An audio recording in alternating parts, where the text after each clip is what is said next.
game for the first time since 2013. Villanova tonight certainly clipped the Jayhawks' wings in Final Four. And the national championship game is set. It's Villanova and Michigan playing for the title on Monday night in San Antonio.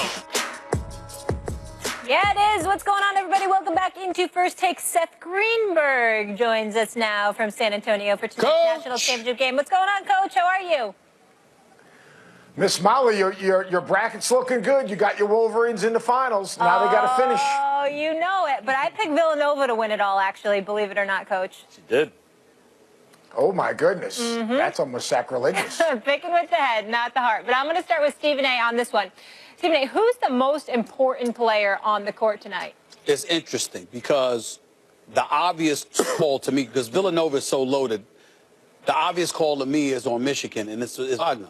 To see what he does, what he's capable of doing. But I'm gonna team up two guys. Okay. It's your big man Wagner, and Coach, I believe it's Simpson, Xavier Simpson. You cannot play like that, and Michigan has a chance tonight. 0 for 6 from the field, no effect offensively whatsoever. He was turning the ball over. He was missing shots, couldn't buy a basket. You're going up against Jalen Brunson and the crew tonight. He has got to show up. To me, he's just as important as Wagner in tonight's game. If he does not show up as the point guard for the Wolverines, they are going to get blown out of the building. Wagner and Matthews is not going to be enough. You have got to get stellar guard play tonight in order to have a chance. Every big-time upset that I've seen in a national championship or national semifinal level, Coach, in college basketball has been predicated on guard play. Right. That has to happen tonight for Michigan. Is Brunson. That's why the answer is Brunson. Like that. This is one you don't. I'm just assuming he's going to do what he always does. This is one you don't have to overthink. Right. Like it's Brunson. That's the most important guy on the floor tonight. Coach? Go ahead, Coach. Well, here, Stephen A., here's the deal. I agree with you on Simpson, but I disagree with you on how he played last game. Yeah, he didn't make shots. Him and Abdur-Rahman didn't make shots. They didn't make a three. I think they were 2 for 17 from the field. But when the game was decided, at the end of the game, those two guys were in lockdown mode. Their ability to guard the basketball. Xavier Simpson's got to be able to defend, keep in front. Obviously, Jalen Brunson. He's got to defend in the low post without help. Because if you double down on Brunson, if you double down on Bridges, you know what's going to happen? Villanova, good, better, best. They're going to get that thing reversed, and bam, they're going to knock down an open three. You've got to take away the three. So Xavier Simpson's ability, not offensively, yes, Stephen A., he can't turn the ball over. Michigan as a team can't turn it over. They turned it over in the first half against Florida State. They turned it over in the first half against Loyola. You do that against Villanova and give them extra possessions, game over. But where he needs to do is you got to take care of the ball, and then on the defensive end, can he not disrupt? Because you're not disrupting the little fundamental, Jalen Brunson. Impossible. Not happening. But you can do is you can contain him. And by containing him and not overhelping, maybe you can run Villanova off the three-point line. Because Michigan does as good a job as any in the country at forcing contested shots. Villanova's going to have to make hard contested shots if they play Brunson one-on-one, and that's going to be on Simpson's shoulders. You know, Coach, there was talk on Get Up this morning. They have a hot take machine where they're saying Villanova is an all-time great team if they win the championship. And no one agreed, but I think, yes, I think that this Villanova team in this environment with the one-and-done powerhouses, if they win 2 out of 3, the way they're overwhelming favorites against a good Michigan team that just beat a Cinderella team of destiny type in Loyola Chicago, yes, I think that whatever they look like on paper, when was the last time going into the finals, it was like, hey, another good team, you feel like they don't have a good chance to win. Well, when we look at this Villanova team, everyone thinks Villanova is like this, is a good story. 2 of the last 3 years have a chance to win the national championship. They got pros. Amari Spellman's a pro. Mikal Bridges is a pro. Jalen Brunson is a pro. Dante DiVincenzo is a pro. So they're a talented team, but more importantly, they're also an experienced team, and they have shared experiences. And think about this Final Four. Think about this championship game right now. All right? One freshman will basically have an impact on this game, Omari Spellman, and he's a redshirt freshman. So if you look at 70% of the starters in this game will have Think about this: 3 years college experience, 70%. So, Coach, when we're looking at this Villanova team, this is a mature, physical team for the millennials. For the millennials, Villanova is a blue blood if they win this national championship. So, Coach, I asked Jay Williams this question earlier. Is Jay Wright, who, if he wins again, I mean, who's the best coach in college basketball? The reigning champ would be Jay Wright, I guess. And is he showing, as opposed to Coach K and Calipari right now, like the one-and-done powerhouse recruiting type programs, is he showing that this is, in fact, the best way to do it? High-caliber players, but maybe ones that won't be in the top 5 draft picks, stuff like that, so they stay around and develop.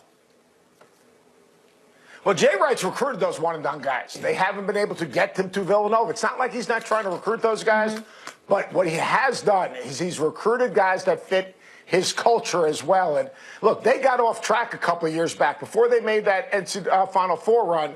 All right, they were struggling a little bit. People were talking about Jay Wright on the hot seat. What a joke that is. But what they've gotten back to right now is basically Villanova guys. And to play at Villanova, you've got to be high character. You've got to have trust. You've got to understand the process. You've got to allow yourself to be coached. You've got to be a great teammate. And when you look at this Villanova team, and, you know, I guess Jalen Brunson is a reflection of everything because not only is he a great player, but he's an incredible teammate. And when your best player allows himself to be coached, then everyone allows themselves to be coached. Coach, if you look at Villanova the last 4 or 5 years, that's who they are. Coach, I want to throw this question at you because I'm thinking about this kid, Matthews, who dropped 17 in the national semifinal on Saturday, and obviously he's going to be a key component for the Wolverines tonight. But he started his career at Kentucky before transferring to Michigan. And I'm wondering, when we talk about Jay Wright, I know his stock is elevating, but is there a legitimate question as to whether or not he's exposing other coaches in terms of what they're not doing? Because we're talking about other coaches that are recruiting one-and-dones. We're talking about other coaches that are getting All-Americans. We also talk about the impact that has had on college basketball, because when you want to see the great players, you're looking to the NBA because most of them are going from college basketball. And here Jay Wright is winning national championships or being in the Final Four, whatever the case may be, with guys that are not one-and-done. He's helping, but is he hurting some of the coaches that we elevate in the eyes of college basketball? Everyone's got to be comfortable in their own skin. And, you know, look, there's nothing wrong with what's happening at Kentucky. There's nothing wrong with what's happening at Duke right now. I think it's harder. You need great players to win the national championship, but you also need trust and you also need chemistry. And when you bring a group together that quickly, it's unrealistic to think that that group are going to have the trust and the shared experiences you need to navigate the NCAA tournament.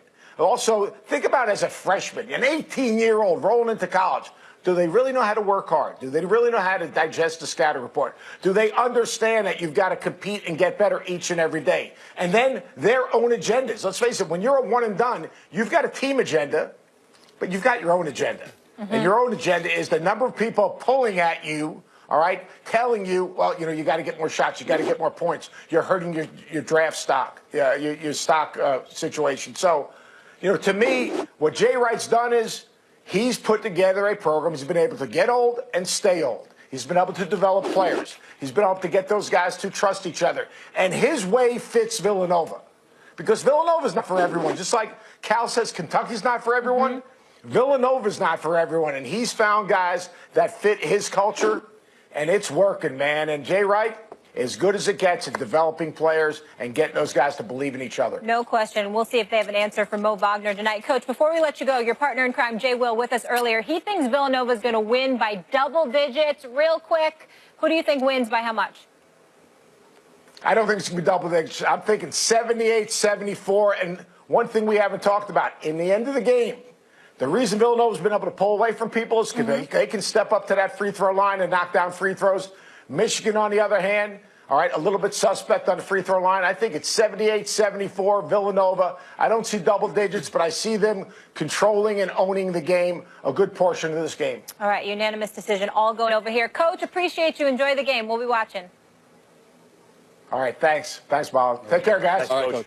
More to come in the second hour of First Take, including the status of Gronk in New England. Could he be spiking touchdowns for another team next season?